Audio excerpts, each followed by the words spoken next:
The story of the Bell Witch is one of the most chilling and mysterious tales in American history, a legend so terrifying that it has endured for over 2 centuries. It begins in the early 1800s in the quiet town of Adams, Tennessee, where the Bell family lived on a large, peaceful farm. John Bell, the family patriarch, was a respected farmer and father. He and his wife Lucy had built a life of comfort with their children. But what began as a simple, idyllic existence would soon unravel into a nightmare that no one could explain or escape.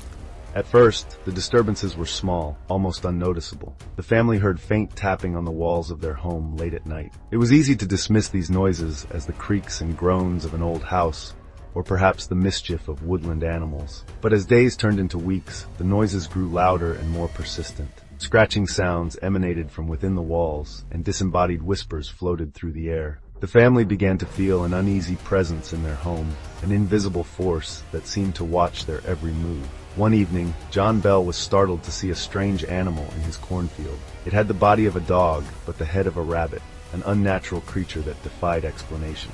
He shot at it, but the beast vanished without a trace. That night, the disturbances escalated. Loud, rhythmic banging shook the walls, as though something powerful and angry was trying to force its way inside. The children woke up screaming, claiming that their beds were being pulled across the floor by unseen hands. Objects flew across rooms as if thrown by an invisible force. The family's fear deepened as the malevolent presence began to attack them physically. The youngest daughter, Betsy, became the primary target of the entity's wrath. She would often cry out in pain as unseen hands slapped her face or pulled her hair with brutal force. Bruises and welts appeared on her body overnight. No matter how much her parents tried to protect her, the attacks continued.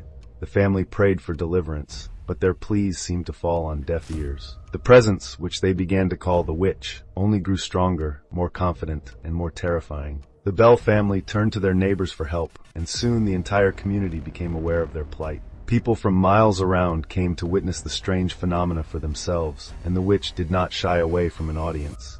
It spoke in a chilling, mocking voice, taunting those who dared to challenge its power. At times it would mimic the voices of others with uncanny accuracy. As if to prove its omnipresence, the witch seemed to know intimate details about people's lives, secrets they had never shared with anyone. It claimed to have one purpose: to destroy John Bell. John's health began to deteriorate rapidly. He suffered from mysterious seizures and was often too weak to leave his bed. The witch seemed to take delight in his suffering, calling him vile names and laughing at his pain. The family tried everything to rid themselves of the entity. They called upon preachers, skeptics, and even self-proclaimed witches, but no one could banish the malevolent force. It was as though the witch had become a part of the family, a dark shadow that refused to leave. Despite its cruelty, the witch displayed an eerie sense of intelligence and purpose. It would sometimes speak kindly to Lucy Bell, expressing admiration for her gentle spirit and strong faith. But even these moments of calm were laced with menace, as if the witch was toying with them, giving them a fleeting sense of hope before plunging them back into terror. The torment continued for years, and the Bell family's once prosperous farm fell into ruin. John Bell's condition worsened until one fateful morning in December 1820, he was found dead in his bed. Beside him was a vial of strange black liquid. The witch's voice echoed through the house, claiming responsibility for his death. It mocked the family, saying, "I fixed him." The Bell Witch did not vanish after John's death. It lingered for a time, tormenting the family and those who came to visit the farm. But eventually it grew quieter, retreating into the shadows from which it had come. Some say it promised to return one day, and others believe it never truly left. The land where the Bell farm once stood is still said to be haunted, a place where strange lights dance in the darkness and whispers carry on the wind. The legend of the Bell Witch has become one of America's most enduring ghost stories, inspiring countless books, movies, and folklore.